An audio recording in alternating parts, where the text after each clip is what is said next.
Welcome to your deep dive. Today we'll be taking a look at Kate Fagan's The Three Lives of Cate Kay. Ooh. It's a story about friendship, ambition, and secrets.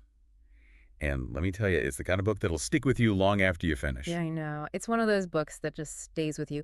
What hooked me right away was the mystery surrounding Kate Kay. You Yeah. know, she's like this wildly successful author. I Right. mean, global phenomenon, movies, the whole thing, but no one knows who she is. Right. It's like so intriguing. And her books, the very last trilogy, Yeah.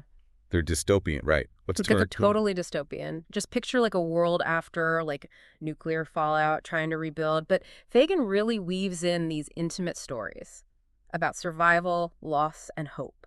And so you get caught up in the world building, but it's the characters that really like draw you in. Okay, so we've got this anonymous author at the top of her game. Right. But the story doesn't just stay there, does it?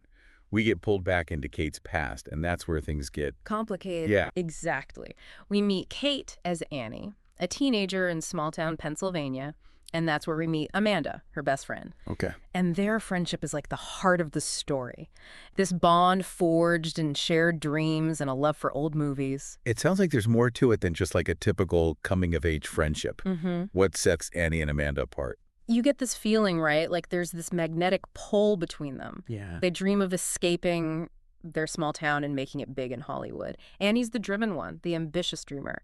And Amanda's more grounded, you know? Finding joy in simple moments, but there's this shared intensity, this feeling that they need each other to truly shine. And then this zipline accident happens. It's mentioned early on. And you just know something went terribly wrong. Yes. Amanda was left paralyzed, and Annie vanished. The hows and whys are slowly revealed as the story unfolds, and it makes you question everything. Fagan does a brilliant job of keeping you in suspense. Oh, sure. We know something went wrong. Amanda was left paralyzed and Annie vanished. But the hows and the whys are slowly revealed as the story unfolds, and it makes you question everything you thought you knew about these characters. So we've got Cate Kay living this glamorous life built on secrecy. Right. And then there's Annie, haunted by the past, grappling with guilt. Did you find yourself sympathizing with her even knowing she was keeping this huge secret? It's complicated, right? Yeah. You see how trapped Annie feels, how she's both drawn to and terrified of the truth? Right. And what makes it even more fascinating is that we get to see the story from different perspectives. Oh, really? So it's not just from Annie or Kate's point of view. We get inside other characters' heads, too. We do. And this is where the real depth of the story comes in. We hear from Amanda trying to piece together her life after the accident, and from Sydney, All right. Annie's girlfriend from those early days. And each perspective adds another layer of complexity, like revealing hidden truths and challenging your assumptions as a reader. It's like putting together a puzzle where the pieces keep shifting. That's one of the things that drew me to this book, the idea that truth is multifaceted, especially when it comes to memory and how we interpret events. Yeah, And it sounds like Fagan really explores that gray area. absolutely. And then there's Ryan, who comes in as Cate Kay's love interest. Right. She's a successful actress, drawn to Kate's mysterious aura, but here's the twist. Ryan is actually friends with... Hold on. Don't give away. I want to find out for myself. Okay. But it sounds like Ryan's connection to Kate's past adds another layer of tension, It does. maybe even irony to the Yeah. story. Let's just say that Ryan's connection to Kate's past makes for some very charged moments, and it forces Kate to confront the consequences of her choices in a way she didn't see coming.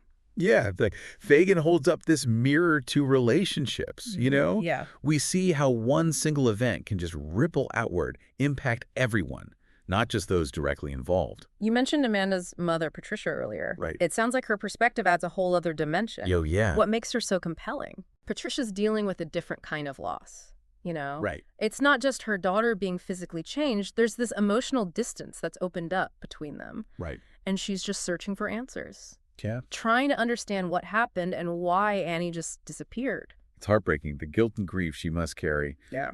And you wonder if Annie ever thought about the impact her actions would have, you know, on everyone, Mm-hmm. especially those closest to Amanda. That's the thing about secrets, right? Yeah. They isolate us, but they also impact those around us, even if they don't know the full truth. And Patricia's character, I think, really highlights that. It sounds like Fagan is really good at, like, weaving together these different perspectives to create a tapestry of emotions and motivations. Oh, absolutely. And she uses these recurring motifs that connect the characters, like across time and distance. There's the Strand bookstore bag Oh, that yeah. Amanda gives Annie as a gift, Right. which symbolizes their shared love of books and their dreams of escaping their small town. It's like a real representation of their connection, Yeah. something they both held on to, even as their lives went in different directions. Exactly. And then there's the key lime pie, this little detail, Right. but it pops up at different points in the story, Oh, really? always reminding us of the shared moments between Annie and Amanda. I love how those little details can become so powerful, full of meaning and memory, almost like touchstones, anchoring the characters to their past. And speaking of the past, Yeah. we also get glimpses into Annie's life before she became Cate Kay. We see her working at this quirky coffee shop, struggling to find her voice as a writer. It's interesting to see her in that vulnerable state before the fame and fortune. Right. Do you think, why did she disappear? To reinvent herself as Cate Kay? Was it all ambition, or was there something more? I think it's more nuanced than just fame, you know? Yeah. There's definitely some guilt there, pushing her to create a new identity, almost like she's running from her past. But it's also a way for her to process her trauma, to find a voice for her pain.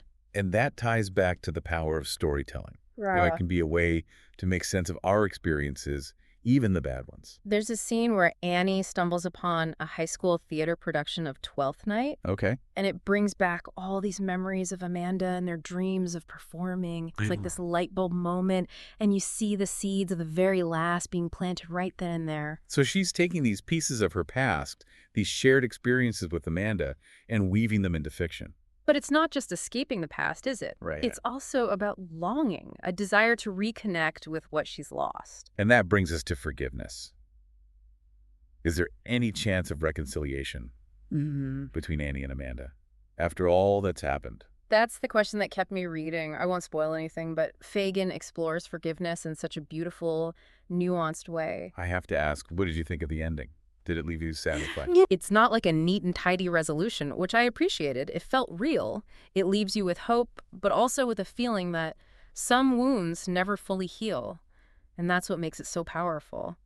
So, The Three Lives of Cate Kay, it sounds like more than just a page-turner. Oh, yeah. It makes you think about, like, the choices we make, the secrets we keep, and how they affect us and the people around us. Definitely. It's one of those books that just sparks so many questions. Yeah. Like, you want to talk about it, figure out why the characters did what they did, and maybe even think about your own life in a new way. What about Fagan's writing? Was it, like, engaging? Her writing it's both lyrical and sharp. Yeah. She has this way of capturing emotion, especially the complexities of female friendship. Okay. You feel like you're right there with them, experiencing everything they do. So she really gets into their heads, their vulnerabilities and ambitions. Oh, absolutely. And the way the story jumps back and forth in time keeps you hooked. You're always putting the pieces together. Yeah. It's a story that stays with you. For our listener who hasn't read it yet, Right. what makes The Three Lives of Cate Kay a must-read? It's a story about second chances, about friendship and finding redemption even after making huge mistakes. It reminds you that sometimes the most important journeys are the ones we take inside ourselves. Wow. I couldn't have said it better myself. This has been such a great deep dive. Really has. I don't know about you, but this book is going straight to the top of my reading list. Mine too. I think we'll be talking about this one for a while. And to our listeners, we hope this deep dive has made you curious. We encourage you to check out The Three Lives of Cate Kay and go on your own journey with this incredible book.